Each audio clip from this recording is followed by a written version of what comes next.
Unidos demorou, mas estamos aqui no quarto episódio do Parabólica, o seu canal, o nosso canal aqui de informação para você que quer passar no Enem, com boas informações, tanto do passado como da atualidade. É um grande prazer estar aqui com vocês mais uma vez. Vamos fazer de uma maneira prática aqui para todo mundo entender. Nós falaremos das principais diferenças entre republicanos e democratas na política dos Estados Unidos da América. Bom, começando aqui então falar um pouco desse tema, a gente tem que saber um princípio básico para estudar a política dos Estados Unidos, que é o fator determinante de identidade nacional. O que é identidade nacional?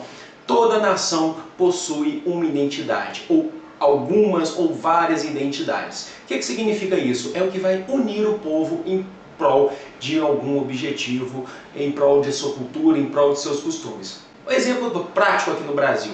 No Brasil, o que é fator de identidade nacional? Se a gente escutar o hino nacional, todo mundo sabe, então, que estamos falando de Brasil. Então, o hino é um fator de identidade nacional.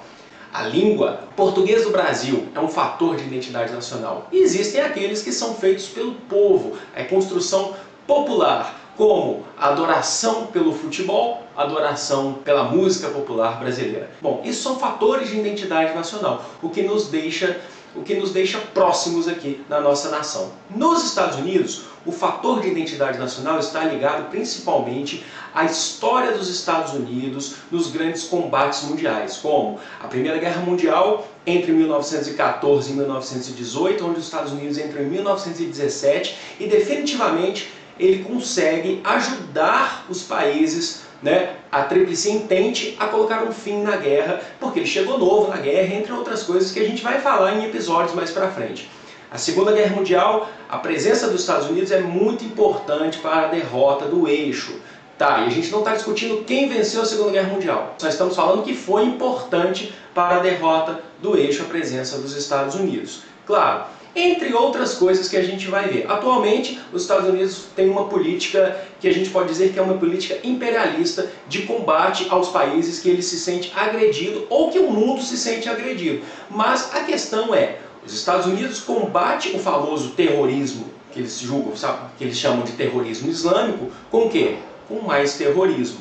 De acordo com a identidade nacional, o combate ao terrorismo que os Estados Unidos faz com o terrorismo é algo legal, é algo legítimo. Por quê? Porque por toda a sua história, entre vários outros motivos que a gente pode citar, por toda a sua história, eles sempre se colocaram como os famosos, os salvadores do mundo, os salvadores do universo. Então é um fator de identidade nacional e isso é importante. Por que eu disse isso? Porque independente da gente ver as diferenças entre republicanos e democratas, a gente tem que levar em consideração que ambos os partidos estão inseridos no processo de identidade nacional.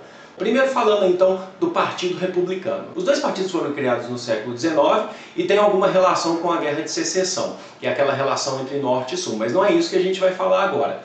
Qual que é a relação atual? O Partido Republicano, ele está inserido nos Estados Unidos de uma maneira um pouco mais conservadora, ligando aos organismos religiosos. Estão ligados mais ao interior dos Estados Unidos, que é onde a gente tem um setor, onde a gente tem uma população um pouco mais conservadora. Bom, a gente pode citar dois presidentes dos Estados Unidos que desempenharam um papel extremamente conservador nessa política, que foi o Bush pai e mais recente agora o George W. Bush, que é o Bush filho. O que aconteceu? No 11 de setembro, o ataque de 11 de setembro, então os Estados Unidos ele recebeu um ataque da Al-Qaeda, um ataque organizado por Osama Bin Laden, todo mundo sabe dessa história, e ele partiu para o ataque depois aos países do Oriente, principalmente ali no Afeganistão. Dentro dos Estados Unidos, numa política interna, eles têm poucos programas sociais voltados para a população e mais programas voltados para os grandes latifundiários. Então a gente sabe que aquela região do Arizona, do Texas ali, elas são bem mais contempladas pelo governo dos republicanos. Se vocês lembrarem quando ocorreu o furacão Katrina, na região sul dos Estados Unidos, uma grande parcela da população de negros, eles se sentiram extremamente excluídos pelo governo americano, falaram que não estavam recebendo o apoio necessário com o furacão que passou por lá. Por quê? Porque o governo ele é ligado mais à elite, de fato, lá nos Estados Unidos. Eles fazem valer, de fato, esse fator de identidade nacional. Bom, e no caso dos democratas? Os democratas eles não são contra a guerra, não. O grande expoente que a gente tem hoje do Partido Democrata é o atual presidente Barack Obama. O que o Obama faz? Ele consegue ter um pouquinho mais de diálogo com a população, mas ele não deixa de ser um presidente dos Estados Unidos da América, capitalista, liberal, entre outras coisas. O que o Obama já fez? Ele retirou as tropas dos Estados Unidos do Iraque que o Bush tinha levado. Mas foi mais por uma pressão internacional, uma pressão até mesmo local ali no Iraque. Quando ele assumiu o governo, na campanha presidencial dele, ele tinha falado que ia fechar a prisão de Guantánamo. Ele fechou? Não, mas reduziu os presos de Guantánamo, mas a prisão ainda existe. Atualmente, dialoga com Cuba para fazer uma reabertura entre os dois países. A questão é que os Estados Unidos sempre vai querer que Cuba deixe de ser socialista. Esse é o grande problema. Aí ele está tentando colocar em prática o fator de identidade nacional.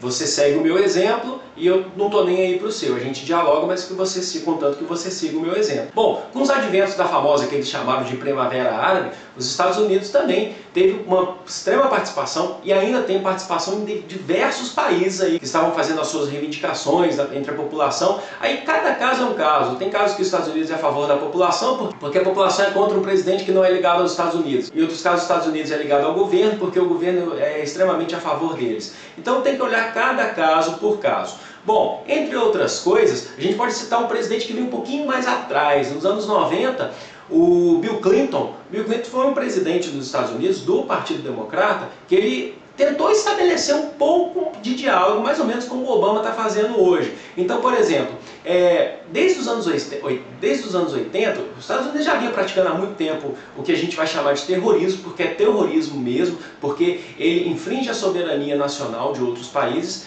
A gente teve mais de 20 cubanos que se infiltraram nos Estados Unidos para tentar investigar como que era feito o terrorismo dos Estados Unidos, que os Estados Unidos ele provocava Cuba, invadia o espaço aéreo de Cuba, e alguns cubanos foram para os Estados Unidos viver de uma maneira clandestina para tentar investigar por que os Estados Unidos fazia tantos ataques a Cuba. Bom, eles foram presos e essa história está se desenrolando até hoje. Mas durante o governo do Bill Clinton, houve uma esperança de um pouco mais de diálogo. Tem um livro que fala muito bem disso, que foi um livro lançado em 2011 pelo Fernando, que é uma obra do Fernando Moraes, que chama Os Últimos Soldados da Guerra Fria, que eu indico demais para vocês, que é esse livro aqui, Os Últimos Soldados da Guerra Fria.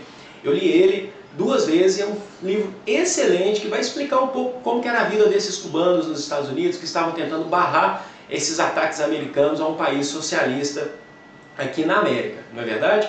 Esse livro é da editora Companhia das Letras, que é uma editora muito bacana mesmo, para quem quiser procurar aí, ter acesso, fica a dica aí para você comprar esse livro, que é muito bom mesmo. Voltando ao Obama, ele consegue ter uma postura mais crítica às relações internacionais, em relação aos ataques dos Estados Unidos em outros países, mas ele não deixa de atacar. O presidente Obama, por exemplo, ele tenta infringir a soberania do Brasil quando ele vem em nosso país em busca do pré-sal. Ele está fazendo o quê? Ele está fazendo política voltada para a identidade nacional americana. Nos Estados Unidos ele tem uma política de um cunho social maior, que tenta dialogar com as famosas minorias, tem um diálogo em relação à legalização do aborto, à união homoafetiva. Isso não significa que ele está fazendo assim a melhor coisa do mundo para os Estados Unidos como um todo. Por quê? Porque ele ainda está levando em consideração isso que a gente está falando desde o começo do vídeo, que é o fator de identidade nacional. Então, se a gente tiver que trabalhar com uma palavra para diferenciar republicanos de democratas, eu falaria diálogo. Os republicanos eles têm menos diálogo com a maior parte da população,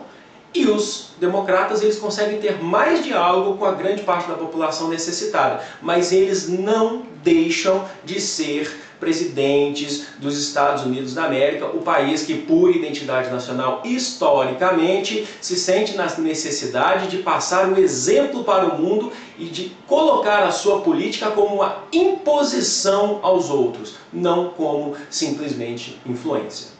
Tá certo?